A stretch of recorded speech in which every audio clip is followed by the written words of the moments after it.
Hello everyone. Now let us solve a important question from your exam, that is Sukhdev. Okay, Sukhdev is a mining engineer. This question is from input tax credit chapter. Sukhdev is a mining engineer. He has crossed the threshold limit for registration under GST law and is duly registered in the state of Maharashtra. Okay. He effects the following transactions in the month of March 2019 and wants you to compute the tax payable in cash. He has LUT for effecting zero rate supplies. ठीक है, मतलब इस question में कहा गया है कि सुखदेव जो है वो माइनिंग इंजीनियर है, is registered in Maharashtra. Okay, and he has LUT for effecting zero rated supplies. हमसे ये पूछा जा रहा है कि उसको कैश में कितना GST पे करने आएगा. समझ में आया? ओके, अब यहाँ पर मैं एक व्हाइट बोर्ड ओपन कर लेता हूँ.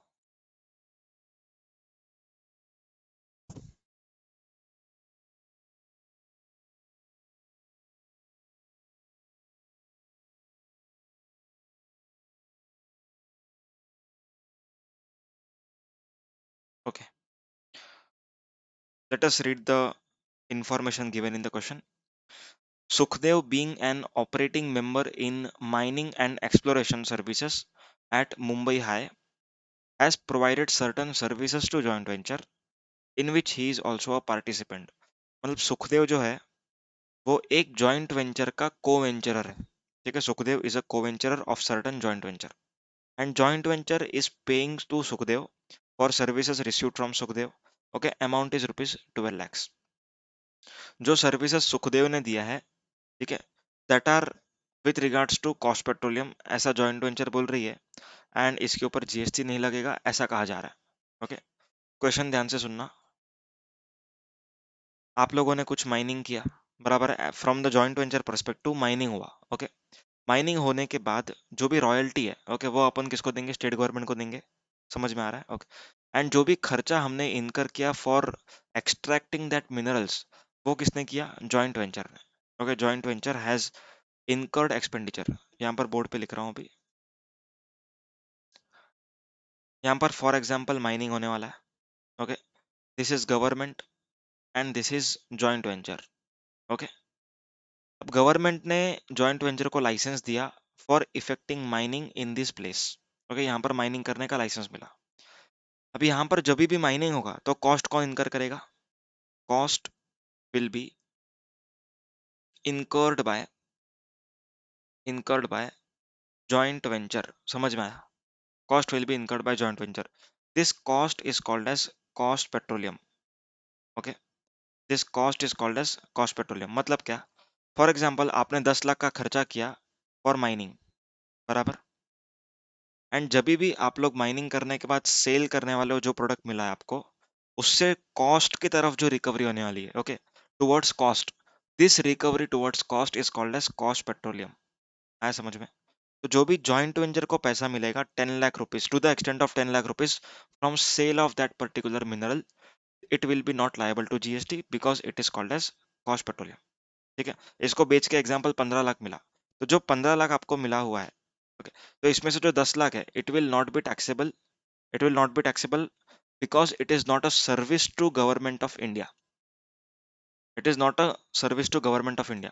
ओके, 15 लाख के ऊपर GST भरना पड़ेगा if it is taxable in GST. लेकिन जो भी ये एक्सपेंडिचर आप लोग इनकर कर रहे हो as a cost petroleum, okay, मतलब इन दोनों के बीच में कॉन्ट्रैक्ट इनकर हुआ रहेगा. ओके, कॉन्ट्रैक्ट एंटर हुआ. अभी ये कॉन्ट्रैक्ट में जॉइंट वेंचर अगर कुछ खर्चा कर रहा है एंड देन रिकवरी कर रहा है, this recovery is not a service to government of India. वापस एक बार बोलता हूँ, जो भी कॉन्ट्रैक्ट में एंटर हुए ये लोग, government and joint venture. Okay, so joint venture incurring cost, okay, joint venture incurring cost will not be the service to government of India. Is not a service to government of India. Okay, तो यहाँ पर cost petroleum जो होगा 10 लाख जो उनको मिलेगा, it will not be taxable. लेकिन लेकिन अब जॉइंट वेंचर को जो 10 लाख रुपया मिला है, this 10 lakh rupees it will be paying to Sukhdev. समझ में आ रहा है? For its services. अब यहाँ पर जो उसको 10 लाख मिलेगा सुखदेव को for is services, this would not be exempt. ये एग्जेम्प्ट नहीं है, ये टैक्स लगेगा इसके ऊपर. समझ में आया? This transaction was exempt but this is taxable. क्योंकि सुखदेव को जो पैसा मिला है वो जॉइंट वेंचर से मिला है, एंड जो जॉइंट वेंचर से पैसा मिलेगा it will not be treated as cost petroleum, दस इट विल बी टैक्सेबल। ठीक है, तो यहाँ पर अपन लिखेंगे टैक्सेबल है ये, अपने क्वेश्चन में 12 लाख रुपए है। Okay, so this is taxable. Next, he has purchased certain machinery from outside the state to render the services। Okay, Sukhdev ने परचेस किया, मतलब ये मेरा परचेस का पार्ट है, आईटीसी बनेगा ना मेरा इधर से, परचेज आईटीसी। यहाँ पर सेल है मेरा, तो यहाँ पर आउटपुट टैक्स जनरेट होगा। क्लियर है, तो यहाँ पर आउटसाइड द स्टेट है, मतलब आईजीएसटी लगा रहेगा इधर। क्लियर है, ठीक है। Next, he has obtained legal opinion from a local firm of advocates to enter into the contract with joint venture for providing certain services to it। Okay, he has obtained legal opinion. Okay, legal opinion लिया हुआ है किसी lawyer से। इसका taxability बताओ, एकदम simple है। देखो, legal services provided to three entities are exempt. कौन से तीन एंटिटीज है? सबसे पहला, other than business entity.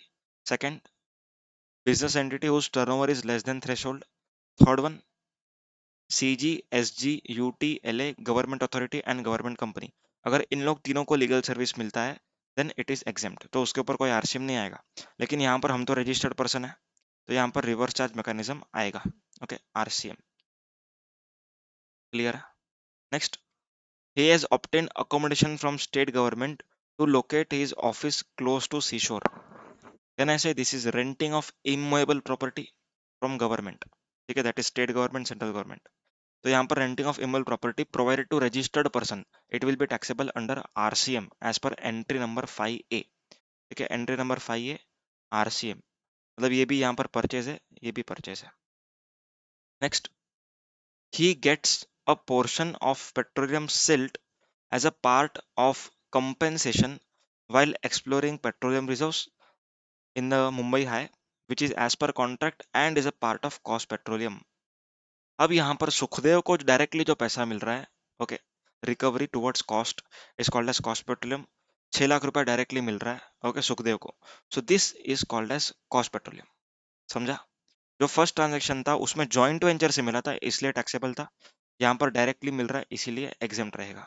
Okay, so this is cost petroleum but it will be exempt। Next, he sells petroleum silt to SEZ developer in Mumbai। Okay, SEZ को बेचा गया है, SEZ डेवलपर को बेचा हुआ है। सप्लाई टू SEZ और SEZ developer would be zero rated supply, and question में ऊपर दिया था अपने पास क्या है, LUT है, तो this will be zero rated supplies, ये एक्सपोर्ट्स है। समझा? इसके ऊपर no tax. Next, consideration is received towards transfer of tenancy rights which according to Sukhdev is not liable to GST as it is suffered stamp duty। ये बोलता है कि इसके ऊपर नहीं लगना चाहिए जीएसटी क्योंकि स्टैम्प ड्यूटी लगा है, पर ऐसा कुछ नहीं है। टेनेंसी राइट जो ट्रांजैक्शन है it will be taxable. Okay, तो इस 8 लाख के ऊपर जीएसटी आएगा, ये सेल है and this is liable to GST. Stamp duty लगा उससे क्या फर्क पड़ता है। Okay, next, on violation of terms in production sharing agreement Sukhdev has paid liquidated damages to the government। Very important point, Sukhdev ने क्या किया यहाँ पर, लिक्विडेटेड डैमेजेस पे किया हुआ है। Sukhdev has paid liquidated damages. चलो अभी सोच के बताना है तुम लोग को, who is the supplier and who is the recipient.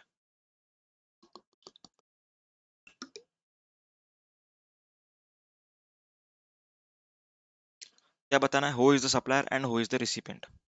देखो सिंपल बात है, यहाँ पर मैं तुम लोग को क्वेश्चन एंड आंसर बैच में सिखा रहा हूँ। आई एम द सप्लायर, क्योंकि मुझे पैसा मिलने वाला है, तो यहाँ पर पैसा किसको मिलने वाला है, गवर्नमेंट को। It means government is supplier and Sukhdev is recipient, yes और no. Government is supplier, Sukhdev is recipient. तो जब भी गवर्नमेंट सप्लायर होता है तब ट्रांजैक्शन एग्जेम्प्ट होता है। ठीक है, तुम लोग को एग्जेम्पशन चैप्टर देखना पड़ेगा अगर याद नहीं है तो। लिक्विडेटेड डैमेजेस जिसमें गवर्नमेंट सप्लायर है, गवर्नमेंट सप्लायर कब माना जाएगा, जब गवर्नमेंट को लिक्विडेटेड डैमेज मिलेगा। ओके, तो question here arises, what services government has provided. Answer is services of tolerance of non performance. क्या सर्विस दिया, टॉलरेंस ऑफ नॉन परफॉर्मेंस, इसीलिए उन लोग को पेनल्टी मिला। So this would be exempt because government is supplier. समझ में आया? अगर सुखदेव को पैसा मिलता तो टैक्सेबल होता। समझ में आया? अगर सुखदेव को पैसा मिलता तो टैक्सेबल होता, क्योंकि सुखदेव सप्लायर है। यहाँ पर गवर्नमेंट को पैसा मिला, it means it is exempt. समझा? आगे बढ़ते हैं। He has been assigned the right to collect royalty on the behalf of Maharashtra government as ERCC. It has been noticed that mining leaseholder have short paid 2 lakh as IGST from what had been exempted under the assignment. अभी इसका तुम लोग को पहले मैं explanation दूंगा, उसके बाद अपन टैक्सेबिलिटी पढ़ेंगे।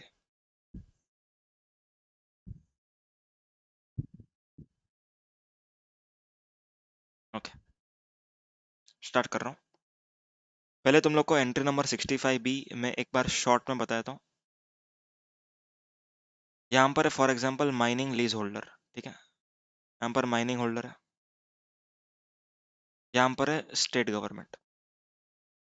अभी माइनिंग होल्डर स्टेट गवर्नमेंट को पेमेंट करने वाला है दो चीजें। सबसे पहली, royalty on sale of this product plus fixed rent. समझ में आ रहा है? But royalty is dependent upon the sale of this mines. ठीक है, जितना सेल होगा उसके हिसाब से ही रॉयल्टी मिलेगा। तो स्टेट गवर्नमेंट को थोड़ा सा डर लग रहा है। स्टेट गवर्नमेंट ये सोच रहा है कि अगर इसका सेल नहीं हुआ तो मेरे को रॉयल्टी कम मिलेगा। ठीक है, तो गवर्नमेंट क्या कर रहा है, खुद को सेफगार्ड करने के लिए एक पर्सन को अपॉइंट करेगा, उसका नाम होगा ERCC। ठीक है, that is excess royalty collection contractor. Now what state government will do, state government will sell, rather will assign the right to collect the amount। ठीक है, it will be assigning the right to collect this amount from mining holder। in simple words, मान के चलो state government को लगता है कि 65 lakhs अगर मुझे मिल जाता है, ठीक है, ERCC से, तो चलेगा, बस हो गया, मेरा पेट इतने से भर गया। फिर माइनिंग लीज होल्डर ERCC को 70 लाख दे, 75 लाख दे, 80 lakhs दे, 90 lakhs दे, उससे कुछ फर्क नहीं पड़ेगा। स्टेट गवर्नमेंट बोलता है सिर्फ मेरे को 65 lakhs मिल गया ना, मेरे को बहुत हो गया। Okay, so state government would sell the right to collect royalty to ERCC at rupees 65 lakhs। आया समझ में? तो स्टेट गवर्नमेंट ने ERCC को 65 lakhs में ये राइट को बेचा है। मतलब ERCC को प्रॉफिट कब होगा बताओ, जब mining lease holder royalty plus fix rent ERCC को 65 लाख से ज्यादा पे करे। समझा? मतलब 70 लाख अगर देगा ERCC को mining lease holder, then ERCC का प्रॉफिट 5 lakhs। ओके, अगर 80 lakhs दिया तो 15 lakhs, 90 lakhs दिया तो 25 lakhs। समझ में आ रहा है? ओके, अब माइनिंग लीज होल्डर जो भी रॉयल्टी का पेमेंट करने वाला है, ओके, और फिक्स रेंट का पेमेंट करने वाला है, इसके ऊपर क्या लगेगा, रिवर्स चार्ज मैकेनिज्म। ठीक है, इसके ऊपर लगेगा रिवर्स चार्ज। आया समझ में? तो यहाँ पर अपन केसेस लेते हैं एंड देन सॉल्व करते हैं। Case number 1, royalty plus fix rent दोनों का मिला के माइनिंग लीज होल्डर ने ERCC को पे किया 60 लाख रुपीस। देखो 60 नहीं पकड़ता हूँ, थोड़ा ज्यादा पकड़ता हूँ। सेकंड केस थोड़ा हार्ड बनाते हैं ना, पे किया 90 लाख रुपीस। ठीक है, सो कैन आई से माइनिंग लीज होल्डर ने RCM में कितना पेमेंट किया रहेगा, माइनिंग लीज होल्डर ने RCM में कितना पेमेंट किया रहेगा, 90 लाख इंटू 18% किया रहेगा, दैट विल बी 18 9 162। ठीक है, तो 16 लाख 20,000 इतना RCM में माइनिंग लीज होल्डर ने पे किया। Okay, what is the profit for ERCC? ठीक है, ये out of the syllabus question हो गया। What is the profit for ERCC? 90 lakhs मिला, 65 लाख उसने स्टेट गवर्नमेंट को दिया, तो यहाँ पर 25 लाख का प्रॉफिट हुआ। आया समझ में? तो इस 25 लाख के ऊपर ERCC को कोई GST पे करने की जरूरत नहीं है। क्यों पे करने की जरूरत नहीं है? क्योंकि जितना माइनिंग लीज होल्डर ने ERCC को दिया, उस पूरे के ऊपर माइनिंग लीज होल्डर ने RCM में GST का पेमेंट कर दिया। समझा? ओके, अभी केस नंबर 2 लेता हूँ। Case number 2, royalty plus fix rent दोनों मिला के ERCC को सिर्फ 50 लाख रुपए आया। ठीक है। तो आरसीएम में माइनिंग लीज होल्डर ने कितना पेमेंट किया रहेगा? कैन आई से 50 lakhs के ऊपर 18% किया रहेगा। ओके ग्रेट, 9 लाख रुपीज का पेमेंट किया। ओके, अभी ईआरसीसी के हाथ में, ईआरसीसी के हाथ में गवर्नमेंट ने 65 लाख का एग्जेम्पशन देने का नक्की किया था। मतलब माइनिंग लीज होल्डर से जो 65 lakhs आएगा आपको तो एग्जेम्प्ट रहेगा, क्योंकि 65 lakhs के ऊपर गवर्नमेंट को माइनिंग लीज होल्डर आरसीएम में पेमेंट करने वाला था, इसीलिए ईआरसीसी के हाथ में एग्जेम्प्ट रखा था। ओके, लेकिन क्या माइनिंग लीज होल्डर ने गवर्नमेंट को 65 लाख के ऊपर आरसीएम दिया? नहीं दिया, 50 लाख पे दिया, क्योंकि रॉयल्टी उतना पे हुआ है। तो एग्जेम्पशन 65 lakhs का मिलने आया था ना ईआरसीसी को, लेकिन गवर्नमेंट क्या बोलता है, अभी आप लोग को जो शॉर्टफॉल आ रहा है, ठीक है, जो भी शॉर्टफॉल आपको आ रहा है दैट इज 15 lakhs का शॉर्टफॉल हुआ ना, तो दिस 15 lakhs के शॉर्टफॉल के ऊपर, दिस 15 लाख के शॉर्टफॉल के ऊपर ईआरसीसी वुड बी लायबल टू पे टैक्स। कितना आएगा देख लो, 2,70,000। सो इस 2,70,000 का जो पेमेंट है किसको करना पड़ेगा? ईआरसीसी को करना पड़ेगा आरसीएम के अंडर। आया समझ में? क्लियर है? मतलब 60 लाख, सॉरी 65 लाख से अगर ज्यादा आया तो कुछ पे नहीं करना है, क्योंकि माइनिंग लीज होल्डर ने ऑलरेडी पेमेंट किया। अगर कम आया तो माइनिंग लीज होल्डर ने कम पे आरसीएम पे किया, तो जो डिफरेंशियल है that that is liable to GST under RCM from ERCC point of view. Clear है? सो अभी इस क्वेश्चन में क्या है वो सुनते हैं, अभी समझ में आएगा तुम लोग को ये line. He has been assigned the right to collect royalty on behalf of state government as ERCC contractor. He has noticed that mining leaseholder have short paid 2 lakh IGST। ठीक है, मतलब माइनिंग लीज होल्डर ने short payment किया। क्यों किया? उन लोगों का सेल कम हुआ रहेगा, रॉयल्टी कम आया रहेगा, तो इसकी वजह से शॉर्ट आया जीएसटी में। अपने क्वेश्चन में जो 2,70,000 आया था ना, that is nothing but 2 lakh over here in this actual question. Okay, तो जो 2 लाख है उसका ट्रीटमेंट बताओ। इस 2 लाख के ऊपर ईआरसीसी को आरसीएम में पेमेंट करना पड़ेगा। आया समझ में? ईआरसीसी हैज टू पे अंडर आरसीएम। 2 लाख पे 18% मत करना, क्योंकि 2 लाख जीएसटी अमाउंट ही है। Clear? Next, he has sold the fabricated machinery through his agent in Mumbai that has been used for 2 years, the value of which is not available in the open market। okay, मतलब open market में value available नहीं है, and इतने में उसने बेचा है, तो 10 lakhs would be 10 lakhs। The agent sells it immediately, मतलब यहाँ पर एजेंट एज इट इज बेच रहा है। तो यहाँ पर एक ऑप्शन दिया होता है, मालूम है आप लोग को, अगर ओपन रूल 29 में ओपन मार्केट वैल्यू अगर अवेलेबल नहीं है तो क्या किया जाता है, 90% of the value of goods sold by agent to its customer. मतलब यहाँ पर अपने को 90% लेना है, सो 9 lakh would be the value taxable under GST. समझा? तो यहाँ पर सेल्स माना जाएगा, and 9 lakh is the value of supply 90%। Electronic cash ledger का बैलेंस दिया है, क्रेडिट लेजर, ठीक है। Supply is exclusive of GST. Okay, supply of services are taxable at 18% and supply of goods are taxable at 2.5 IGST 5। अभी यहाँ पर goods तो बेचा ही नहीं है कुछ, अच्छा मशीनरी बेचा है ना गुड्स, ठीक है, तो यहाँ पर अपने को 5% लगाना है, बाकी जिधर भी सर्विसेज है उधर अपने को 18% चार्ज करना है। अभी खाली केक वॉक है अपने लिए, सोल्यूशन खाली गो थ्रू करना है। चलो, अपन ने जो डिस्कस किया उसके हिसाब से ही है। जॉइंट वेंचर से अगर पैसा मिला सुखदेव को टैक्सेबल होगा, ठीक है, सीजीएसटी एसजीएसटी, क्योंकि महाराष्ट्र का ही सब कुछ है। देन पेट्रोलियम सिल्ट जो कॉस्ट पेट्रोलियम मिला, it is exempt from GST, तो जीरो। देन एसीजेड को अगर आपने बेचा हुआ है एंड आपके पास एलयूटी है तो कोई जीएसटी पे करने की जरूरत नहीं है। टेनेंसी राइट के ऊपर स्टैम्प ड्यूटी है लगा है, फिर भी जीएसटी तो लगेगा ही लगेगा। सेल ऑफ फैब्रिकेटेड मशीनरी मैंने 90% का आप लोग को बोला था, सो 10 लाख का 90% एंड उसके ऊपर जीएसटी। ये पूरा सेल्स पार्ट खत्म हो गया। अब परचेस का पार्ट, ओपनिंग बैलेंस तो आपको क्वेश्चन में दिया हुआ है। इंटरस्टेट परचेज ऑफ मशीनरी, ठीक है, गुड्स है, गुड्स के ऊपर 5% बोला हुआ है क्वेश्चन में, तो 5% लगाया। Legal service RCM, accommodation services from state government RCM, ERCC RCM. समझ में? 3 आरसीएम अपन ने ऊपर नोट किया था, बस वही है। Payment of liquidated damages, okay, यहाँ पर गवर्नमेंट सप्लायर है इसीलिए एग्जेम्प्ट है। अगर सुखदेव को पैसा मिलता तो टैक्सेबल होता। क्लियर? डन। आरसीएम की लायबिलिटी हमेशा कैश में डिस्चार्ज करनी है। ओके, तो जो ये तीन है, ये तीन सर्विसेज, इन तीनों के ऊपर आरसीएम लगेगा, आईटीसी में भी ऐड करेंगे एंड लास्ट में कैश में पेएबल में भी ऐड करेंगे। ओके, सॉरी ये भी, हाँ, अरे रियली सॉरी 30,000 में गलती से बॉक्स बना दिया। ये तीन मेरे को बोलना था, हाँ, ये तीन, that is legal service, accommodation and TRCC. Clear?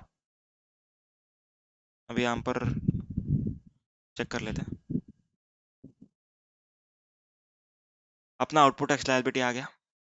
अपन ने इंटरसेट परचेज ऑफ मशीनरी किया था एंड ये विद इन द स्टेट का ओपनिंग बैलेंस के साथ ऐड किया हुआ आईटीसी है।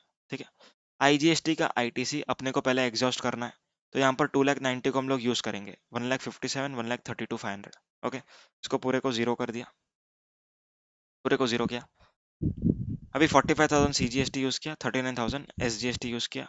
ओके, एंड अभी आंसर आप लोग का जो भी आएगा वो कैश में पे करना है along with RCM. Okay, along with RCM.